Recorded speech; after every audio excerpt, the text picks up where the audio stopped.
Welcome to a Loaded Mag special.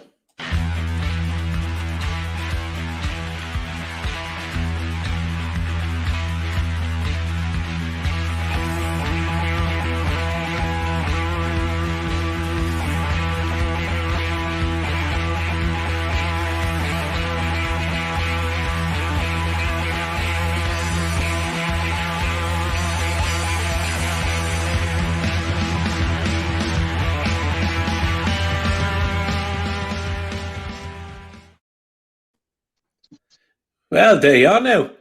Hi, you all right? Sunday, I'm all right, mate. Yeah, not too bad. Hang on, Mr. A is in the house. Fidel Sassoon. There he is. There you go. Look at that. Do you know what I will do? Do I have to peer in this thing? I'll get rid of the star. Welcome, Mr. A. How are you? Yeah, we're not too bad. Fair play to you for jumping on, because this is like really last minute. Like, I was upstairs in my house and I was like, do you know what? I might jump on and just do an instant reaction. Somebody will be around. Text Richie. Yeah, I'll jump on. Text Pete, and he's like, oh yeah, I'm not really feeling so good. So I'm like, do you know what? I bet you Chris is kicking around. He'll come on. Yeah. So match reaction, lads. So 1-1. There's no, as per normal with these shows, there is no agenda. We're just going to chat, obviously, about the Newcastle result, and obviously then we'll follow up with the Villa Fulham game. So obviously Newcastle Spurs earlier on today, 2:00, finished 2-2. Good point for us, I think. A bit of bewilderment about the selection. Was it a back five, back four? Mr. Hasty very quickly corrected me when I said the back four was shite early on when Kane scored, and he went, no, it's a back five. So I do stand corrected. But I think it was overall for me, and we'll go around everyone. For me, I thought it was an improved performance. I thought the selection was odd.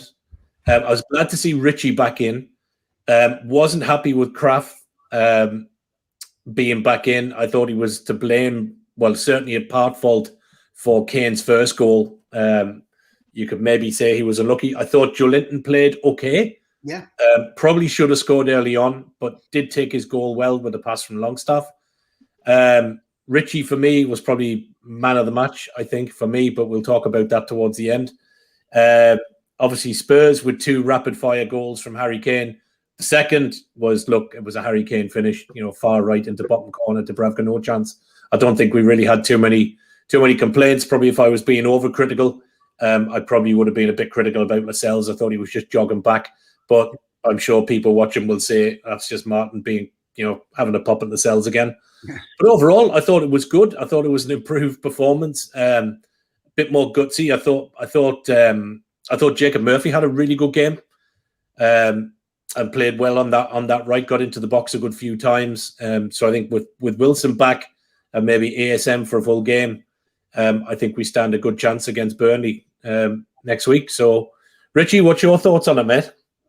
I think it was a really good performance, especially, I think any performance we'd actually turned up would have been better than what we had against Brighton 2 weeks ago. I don't think that was quite hard, was it? But I think when I saw the lineup, I was pleasantly surprised by the amount of changes, but the one that really, really got me was playing Kraft in that back three. I just don't see him as a fullback, let alone a right centre half. The only reason why I can see why they've put him in, with Fernandes not being in the squad again, is the fact that having Dummett and Clark there, you're having 2 left-footed centre halves either side of Lascelles. But to me, I'd much prefer an out-and-out centre half there than a full-back who can play there. I thought Richie coming back in, we know he gives us all for the team. I thought Longstaff in the middle was fantastic as well. I thought that was a fantastic pick as well. And do you know what? They didn't stop running for the whole game. The one really good thing about what Richie did is he was getting the ball and he was looking to put the ball into the danger area constantly. And that's what our full-backs and wingers haven't been doing consistently enough all season. Or if they have done it, you've got someone like Gale in the box. To be fair, Gale had a really good, especially first half. He was getting on the end of a lot of the balls that were coming in, and just wasn't, lucky enough with directing them either side of Lloris or anything like that. But I thought I was pleasantly surprised by this team selection. Happy with the effort put in. Joe Linton could have done early. I agree, could have done better with his first opportunity earlier on. Took his goal. I thought it was the Sean Longstaff pass that set that goal up, though. It just completely took them out of the defenders out of the game. And it was nice to actually see a calm finish by Joe Linton rather than a hurried, rash finish where we know his finishing's been like having pillows on his feet occasionally, hasn't it? So we've said that an umpteen times on Match Day Live that he's got pillows for feet. So that was good. I think it's that old coaching thing where you for the next 5-10 minutes you just sit there and you just reorganize yourself. You don't try and do anything rash, just consolidate. And then for some reason I still don't understand why Kraft didn't just try to put it in the row's head. That's sometimes what a lot of defenders in the Premier League are like now. They just won't, they don't want to do the old Tony Adams where they'll just put it in the row's head or whatever. They always try and make it like a little dink around and then they can play out from the back sort of thing. You just need to put that in the stand, put out for a corner, and we could have just reconsolidated after the corner. And then obviously the Kane finish, the second one, fantastic finish. You can't do anything about that. Typical striker's goal. But I think the way they responded in the second half, they plugged away a few changes. Willock looked good when he came on, and I think it was that he timed that run to perfection again, coming and attacking from the box. But it was a hell of a ball in by Richie. It was nice to see Joe Linton put it back into the danger area rather than try to score from a narrow angle. But I think we possibly could do more. I haven't seen many people mention Mickey's effort in Dwight Gale's effort in the first half, which a good double Lloris save, and obviously bounced onto the post, and then he ended up sitting on it. So it was just when that was at 0-0, and I was just thinking it's not going to be our day today. It's just not going to be our day. Yeah. But luckily, I predicted on LFW on Wednesday night we'd get a point. We got the point, so I'm happy with that. You did, yeah. Keno did as well. She did text me earlier on after the game and said, "I told you, I said it on Loaded Mag. I told you we get something." So yeah, she was more. Chris did well. Yeah, exactly. Speaking of that, Julie says, "Is Chris popping on? Is Chris popping the Ava Waters in?" Yeah, he's not coming on tonight. Neither is Daz. To be fair, me and Richie threw this together about 5 minutes ago. We weren't going to do anything, but we said, "Sure, look, we're sitting here. We have the stream, so let's come on and do it." But yeah, Chris, obviously, good evening. A regular from the NUFC Matters gang, who is often seen on the live games and the internationals. Were you on this afternoon, were you? Yes, and I actually predicted the exact result, 2-2 as a 2-2 draw.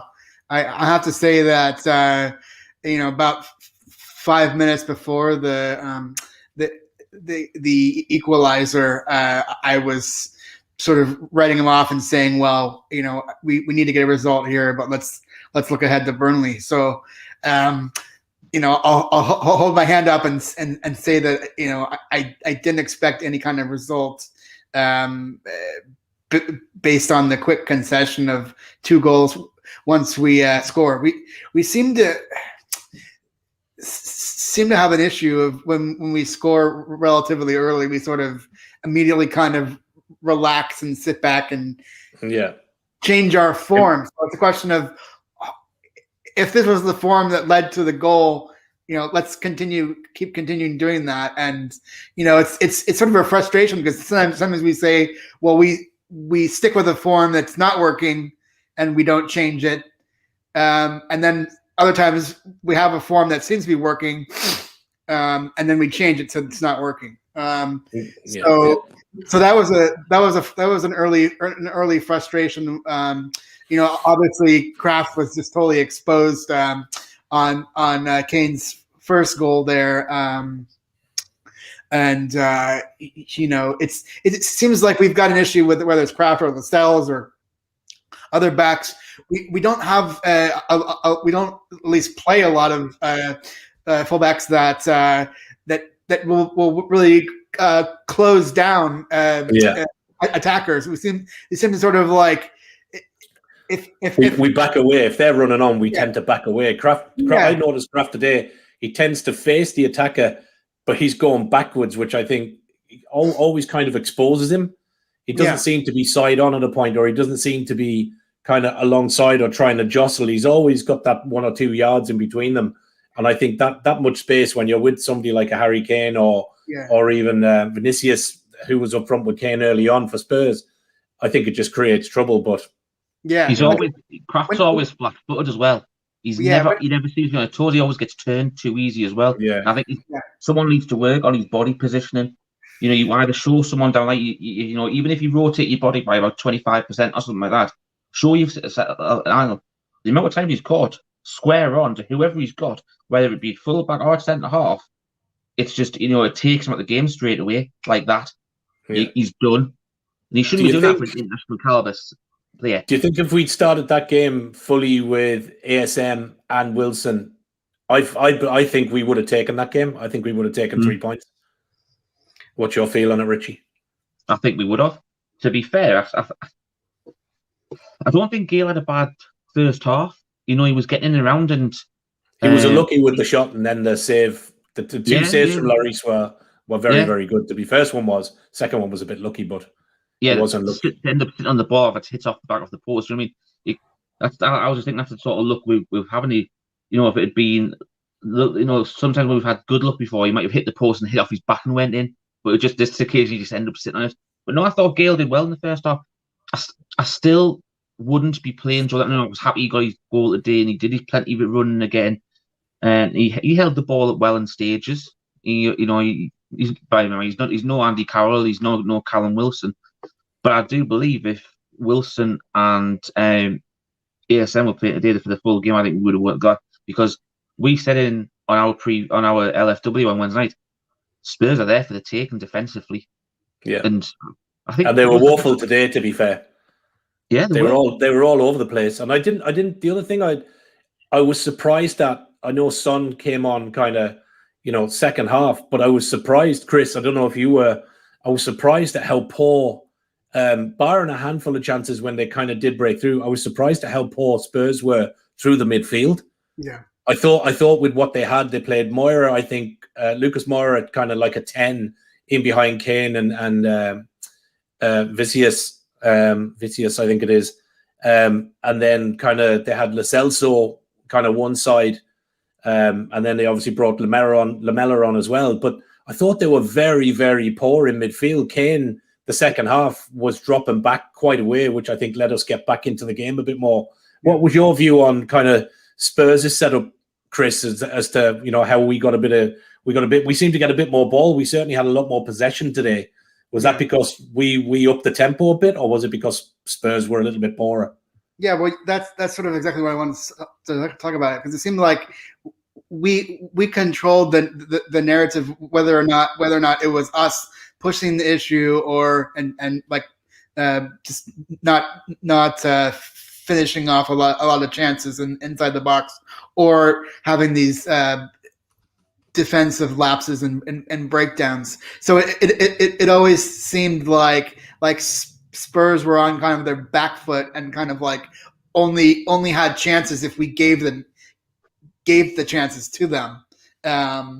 And this was certainly true for the first goal. I mean, the second goal was well taken, but it did kind of seem, even though we weren't playing that well, that Spurs were certainly not sort of taking it to us and sort of kind of leaving the back door open for us to kind of grab a result that maybe you could say that we fully deserved a point, and it wasn't like a smash and grab or one of those sort of lucky bounces. I mean, not like Spurs away.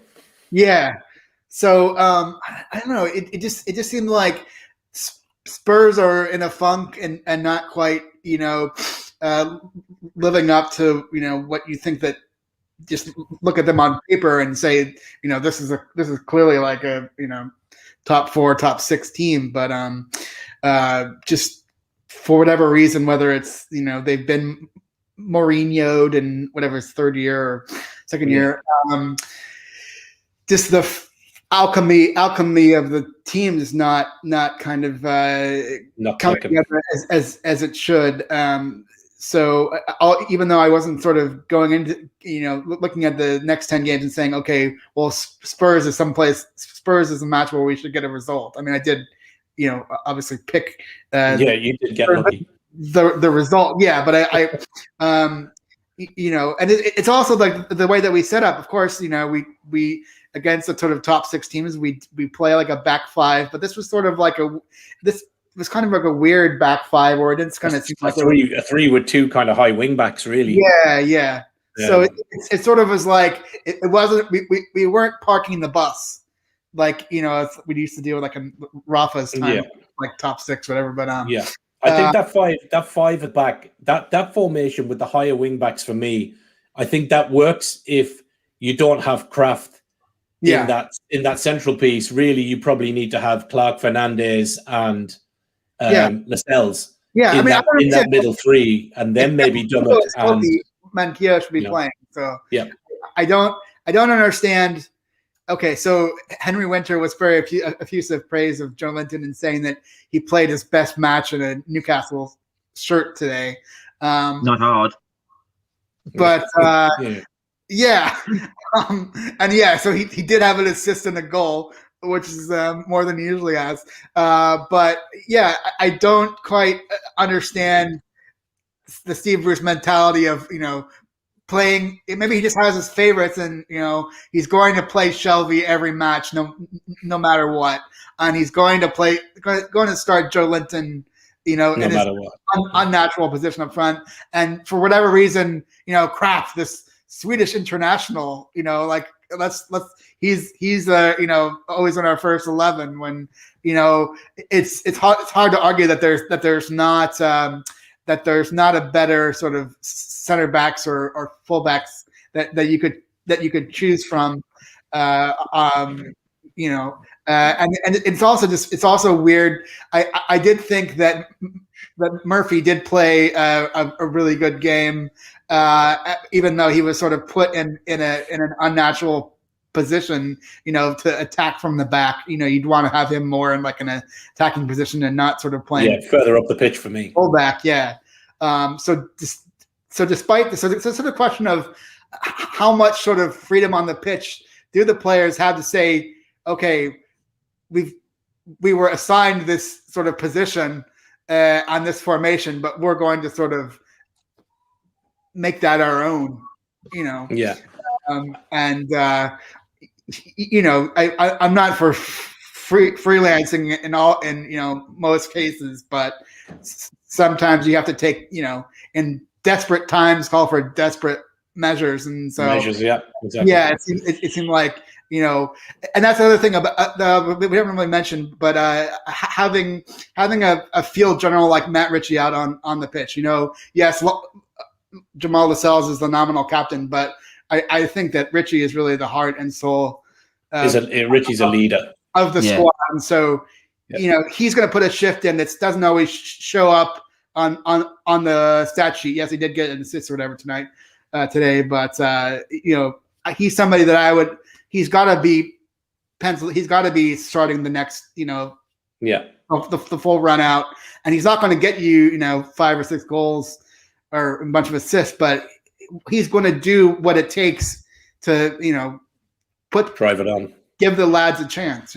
Yeah, I think there's a clip when Willock scores the equaliser, the Sky cameras actually panned back and Ritchie was on the far left-hand side, and the ball goes in. You can see him just with the arms pumping into the air, which, I think shows you the passion that, the guy genuinely has for the team and, for some of the players on the pitch. The step up, two things, I suppose. The other 2 things I want to quickly talk about is there was obviously a step up in performance, and very quickly I'll just go through some stats from the game. Possession was 59% to 41 in favour of Spurs. Other than that, Newcastle outshone Spurs in every department, barring offsides and fouls. So with 22 shots to their 11, 6 shots on target to their 5, 7 off target, 9 block shots to their 2, with 7 corner kicks, 6 big chances to Spurs 3, and 4 big chances missed to Spurs 1.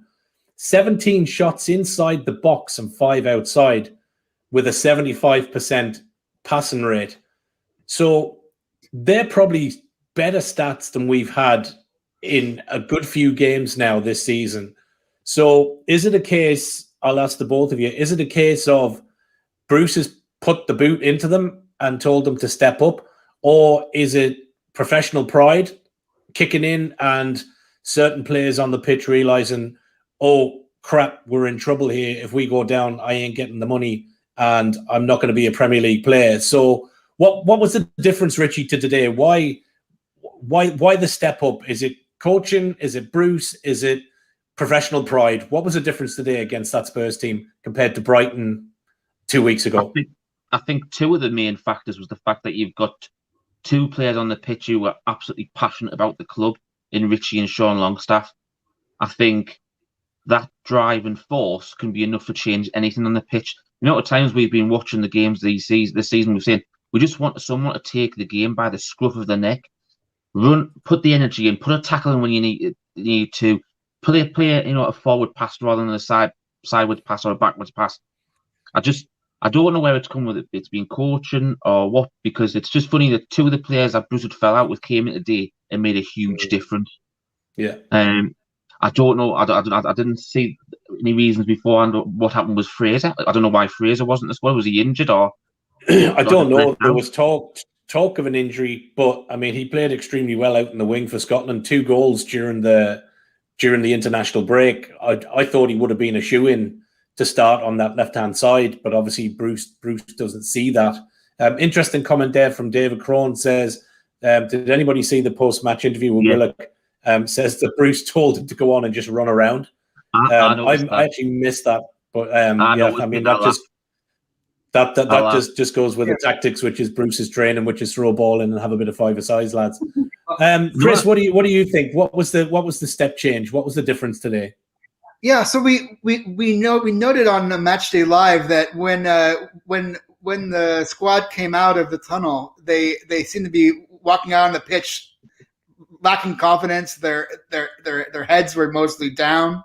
So we sort of thought, okay, you know, they feel like they're in an uphill battle, even though, you know, they entered the match still 2 points clear of Fulham in the relegation zone.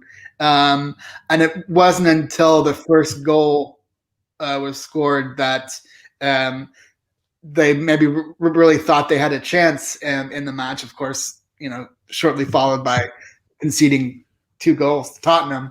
But I think that whether it was like the 6 days off that Bruce gave the squad that weren't on international duty or whatever, the camps in the dressing room, whatever that's going on, the sort of strife behind the scenes, it seemed to be wearing on them when they started the match, and it's sort of like, I think somehow, like, and I don't like saying like a sense of urgency, but something kind of got into them. I think when they went 2-0 down, 2-1 down, to be like, we've got to, you know, anywhere our points are on offer, we've got to grab, like you said, grab by the scruff of the neck. We've got to seize the opportunity when it's presented to us. And it seemed like Tottenham was giving the Spurs were giving them just enough opportunities that you know, ends up, you know, grabbing a much needed point, and then of course seeing Aston Villa help them out tremendously by coming back and taking down Fulham. Yeah, making Fulham a bit slow. Do you think Bruce's plan, Richie? Do you think Bruce's plan is to try and just get a point from the 8 games remaining, and that gets us to the 37? Now, bearing in mind the one time, I think one of the times we did get relegated, 37 points wasn't enough, and we did actually go down with 37. So if we take the couple of points in the next few games, is 36, 37 going to be enough? Or what do you think is Bruce's plan is? To me, I think his plan for survival is try and etch out a draw and get the point. I'm not sure he has a plan to go out there and say go out and win. But I think he thinks that by getting a point, possibly in as many games as he can, you know, that Newcastle would pull away a bit. Obviously, today's result with Villa and Fulham helped, but we can't rely on other teams. So, what do you think the plan is? I certainly hope it isn't getting a point out of each game, because I tell you what, I can't see us getting points at stuff like City, and I tell you what, the way Liverpool played last night, they were phenomenal last night. Fire and goals. They were great. Yeah. Typically, when we're due to play them in a few weeks' time, Arsenal were very poor, though. I will say that. Sorry if you are an Arsenal fan. Arsenal were awful last night. But you can guarantee they won't be that awful when they come to St James's, in about a month's time either. Do you know what I mean? So, I think I certainly wouldn't be looking to get a point from each game. I think there's 3 games we've really, really got a target to get 3 points from, and that's Burnley, Fulham, and Sheffield United. If we get any extra points from the other games, I think when we've got our full team, I think we could give West Ham a run for money in 2 weeks' time back at St James's. They looked ordinary against the start of the season when we beat them 2-0. Yes, they've turned the season round and they've played some really good stuff. However, we are capable of playing good football at times. We've proved that today with, I wouldn't even say our best team on the pitch. Yeah, certainly not full strength anyway.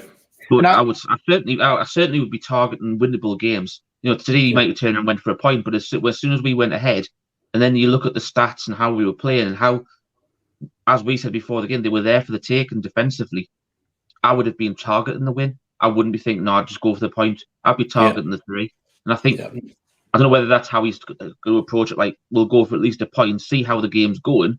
And then if it's going well, I might try and go for 3 points. More of it. Yeah. I don't know. I'd like to target those 3 games and then see what we can get out the other 3, the other 5 games. City, Liverpool, and Leicester. Chris, what's your thoughts, man?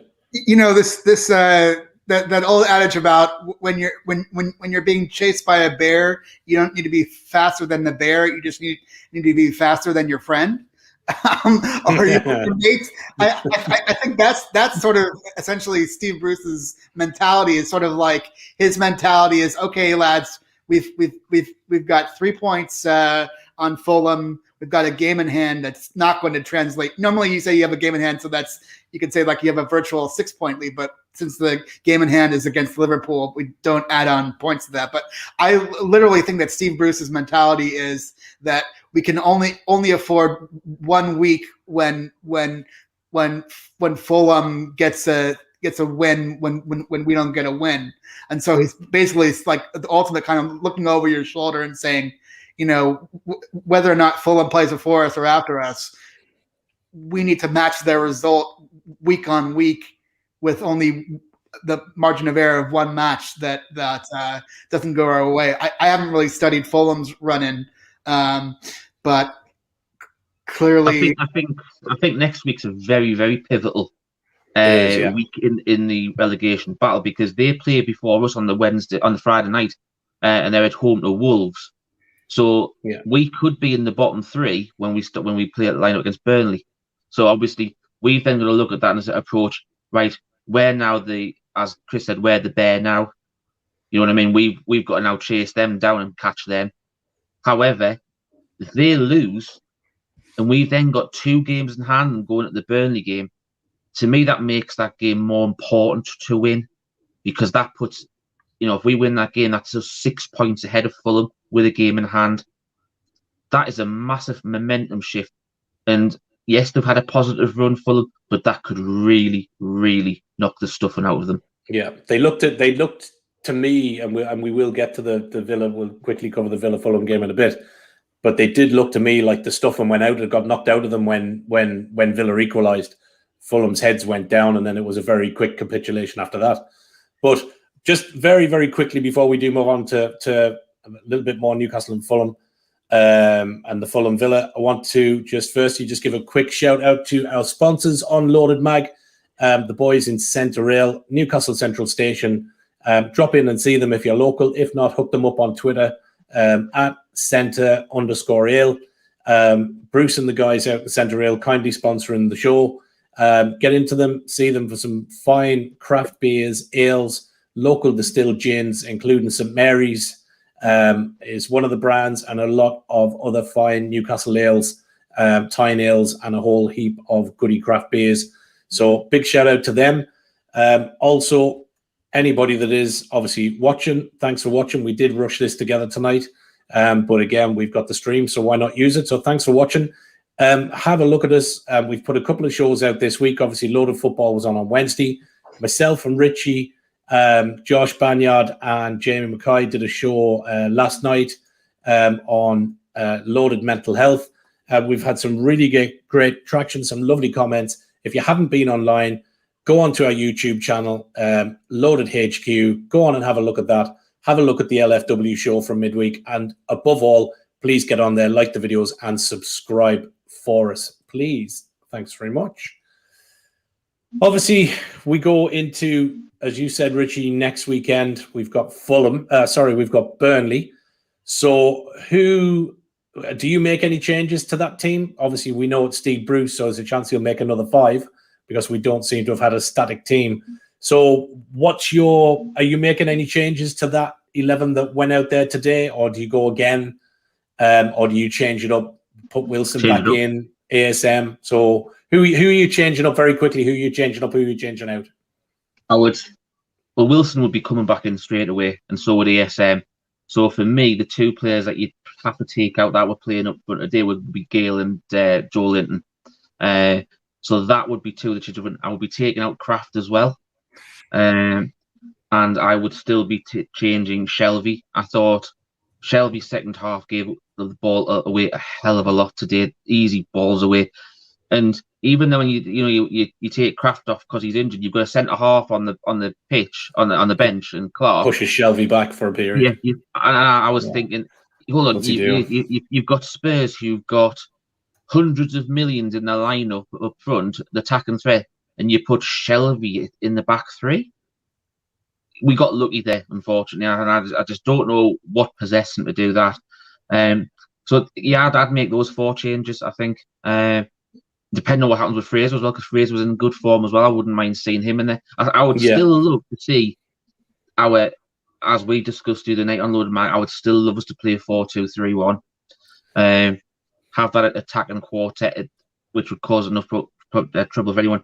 And I thought Willock had a good game when he came on today. He deserved his goal. I think I'd keep Longstaff in because that passion was fantastic. And I'd like to see Willock and Longstaff in midfield. Yeah. I think I'd have them as the 2 with that 4. Then, yeah. Willock. I think I'd have Longstaff, Sean Longstaff, and Willock, or Matty Longstaff and Sean Longstaff, or the other way around with Willock and Matty Longstaff. They would be the 3 I'd be looking for with that 2, just with Hayden being out, because naturally you would normally have Hayden there to be the protector, and just let you could then put whoever Willock, Longstaff or Matty Longstaff, whichever one you want, or the Longstaff brothers, would be more the legs, the box to box role. Then, I think if you went with the flat back 4, I would probably keep Richie at left back. I thought he did really well as the wing back. I think he can play left back. I would, if you're going off the centre halves that are fit, I would probably go with Lascelles and Dummett, or bring Clark back instead of Dummett. And then go with Manquillo at right back if we were playing the flat back 4. But that's how I would go with who we've got fit at the moment. Okay. But Wilson has to come back in, and ASM's got to start as well. Okay, Chris, same view, or what do you think? Yeah. I mean, I pretty much agree with what Richie said. I'm not sure where he didn't really mention Murphy. I don't know where he would play Murphy, but I would play Murphy, but I wouldn't play him in a back, in the back line. He should be sort of at least more up front. The question is, would you pair him with Sean Longstaff, or I would think that I would like to see, if healthy, I would play Carroll, Almiron. I would play Wilson, Almiron, Joe Linton. Wilson, Almiron. Who else? Almiron, and so I would play like 4 attackers, and then I definitely think like Willock should be up there. So it's a question of, yes, we've got a lot of attacking players that we could choose from. The question is, how do we organize the back? I do favor Kieran Clark over Lascelles, but Lascelles is not going to be taken out. But yeah, I think pretty much like we want to make an overhaul of changes. Usually Bruce doesn't make any changes when he gets a result, at least a win. So I wouldn't expect any changes. But yeah, if I were organizing the squad, I wouldn't have Shelby in there. Yeah, I don't know whether next week will be healthy enough for Wilson to come back, but he's certainly would go straight back in the squad. Healthy, because he's got like 90% of our goals. Yeah, no, I would agree. I think the difficulty that you have, like, I'd love to keep Richie in the team somewhere. Yeah. So for me, if you're gonna, if he does bring ASM back, maybe he's not going to play Fraser. I'd love to see ASM on one side, Murphy on the opposite, probably Almiron through that middle, just behind Wilson. And then if you wanted to put Rich in there, and I know a couple of us have said it, I think, I know Steve said it, I would be tempted to push Richie just into that midfield piece with Willock or with Shelby. And I know I've been critical of Shelby because he didn't have a great second half today, but he is one of the best passers of the ball we have, and he does create our passes and our pass ratio. And I'm sure on Twitter, King of Northumbria will give out shit to me because I'm always giving him a hard time about Shelby. But the facts do stack up. He is one of our top passers. So I would be tempted to play Richie in that middle. But again, then you've got Willock who played well. So I suppose on one hand, it's kind of nice to have a few selection dilemmas, which we probably haven't had. I'd love to see Fernandez come back in. And if we're going to go 4-2-3-1, I'd prefer to see Clark and Fernandez in that back with Manquillo. Is Fernandez fit though? Because obviously he wasn't even in the squad again today. I think, as far as I know, he is. I've not heard, unless anybody that's watching can tell us otherwise, I've not heard that he isn't. Is it similar to that rumour that we heard about Gale not getting a game because he hadn't signed his contract? Is Fernandez the same? Because obviously his contract's up. Could be. Is he being refused? Is he not playing because he hasn't signed a new contract? Is it Genuinely similar? Don't know. So if anybody does know, let us know. But we don't know.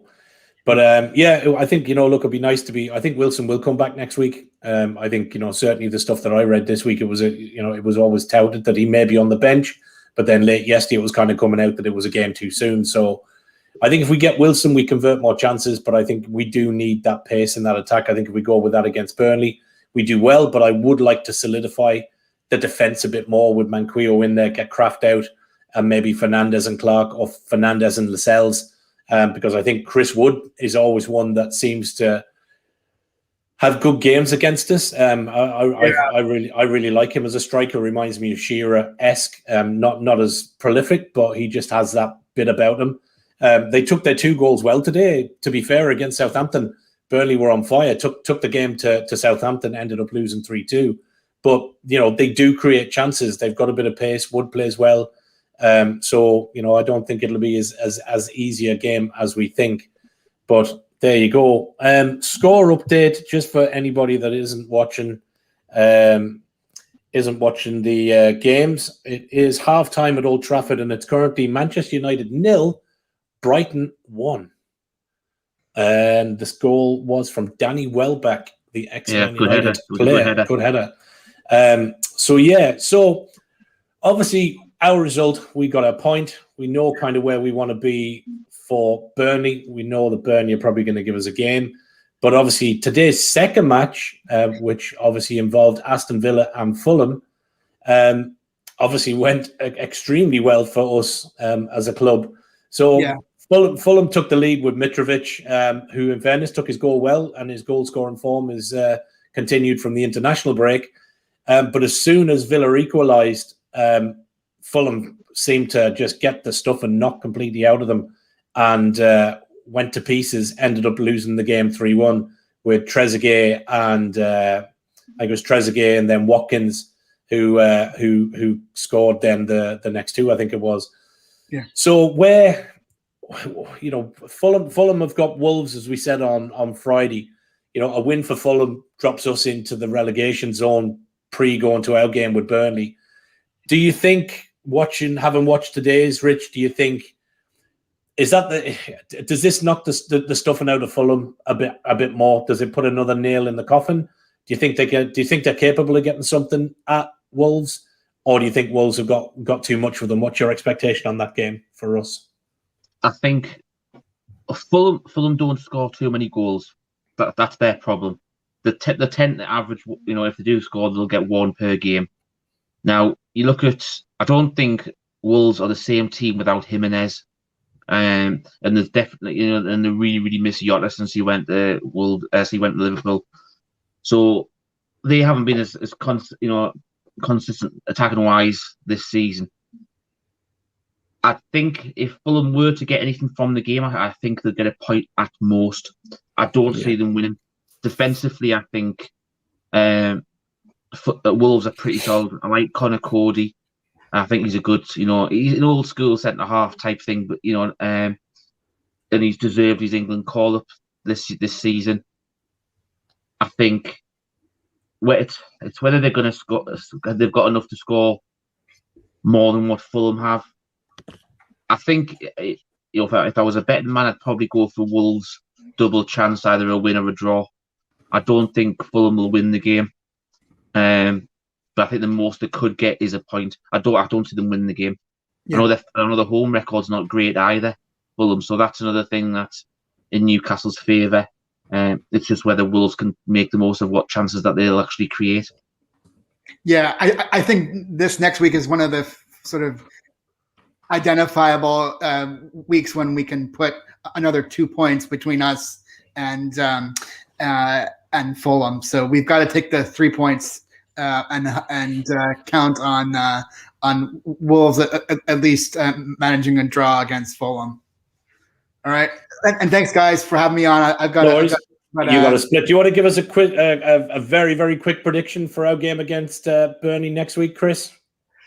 I'll say a 2-1 win. 2-1 win. Okay, no worries. All right, guys. Listen, Chris, thanks for coming on, mate. Okay, be safe, my friend. Thanks, pal. Always nice to have our loaded American friend on. Yeah.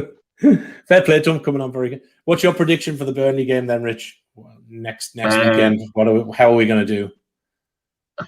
I would like to think we could get 3 points, but what I will say is I think we'll get something out of the game again.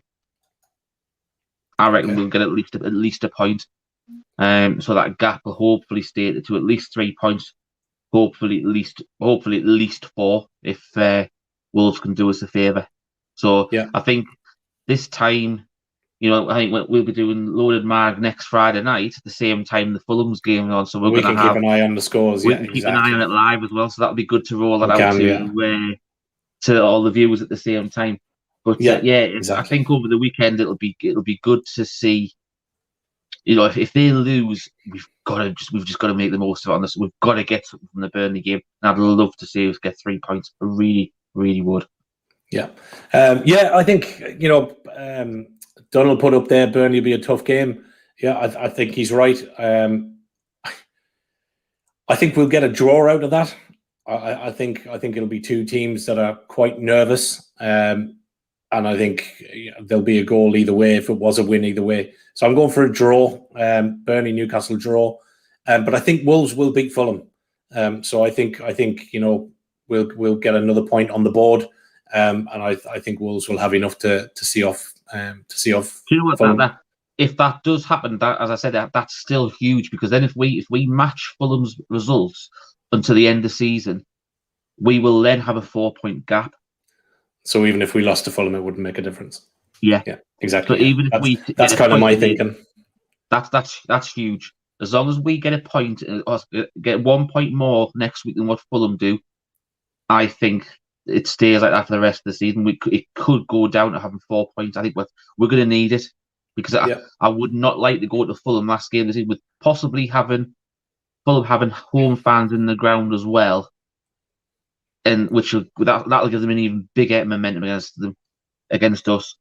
I would hate having unless there's a miraculous shifting goal difference on, if we are going to lose against teams like Liverpool and Man United, if we lose by the odd goal, but if they're playing teams but if they get hammered, that's the only thing that might work in our favour if they were to win. If they'd won 1-0 and the goal difference is in our favour by 3 or whatever, then I can't see Fulham going and beating us 4-0 down there, because as I said before, they don't score goals. They don't score goals. No, and I think Julie put up a comment there. It doesn't suit Fulham chasing us either. No. For that point alone. But look, only time will tell. We'll leave it there. Exactly, we'll leave it there for this evening. Yes. We are back on Wednesday night with Loaded Football Weekly, so join us for that. Not sure who is on Friday night next week for. We'll get Daz's wheel out. We'll get Daz's wheel out. It won't be all of us. I may take a Friday off and watch the Fulham game. So I think Chris Hall is definitely going to be hosting. Not sure whether you boys are on, but we're back then. We're going to do 2 each other. There'll be 2 of us, and we're going to have guests with us. That's going to be the format going forward. Exactly it. So we will put some tweets out between me and Richie and the boys during the week. If you do fancy being a guest on Loaded Mag and you do want to come on, get in touch, send us a tweet, drop a DM to me, Richie, or any of the other boys, Chris or Daz, and we'll bring you on, and you can sit and chat for the hour, and we talk all things Newcastle. So that's us for this evening. A very quick wrap-up of the game today, which finished, obviously, Newcastle 2, Spurs 2, and the other result that went our way was, obviously, Villa 3, Fulham 1. So we're still ahead. We're still out of the bottom 3, and still all to play for. 8 games to go. So from me, Martin, it's good night. For me, Rich, good night. We'll talk to everybody, and we'll see you guys during the week. Thanks very much. This is Loaded Mag, everyone. Over and out. Thanks.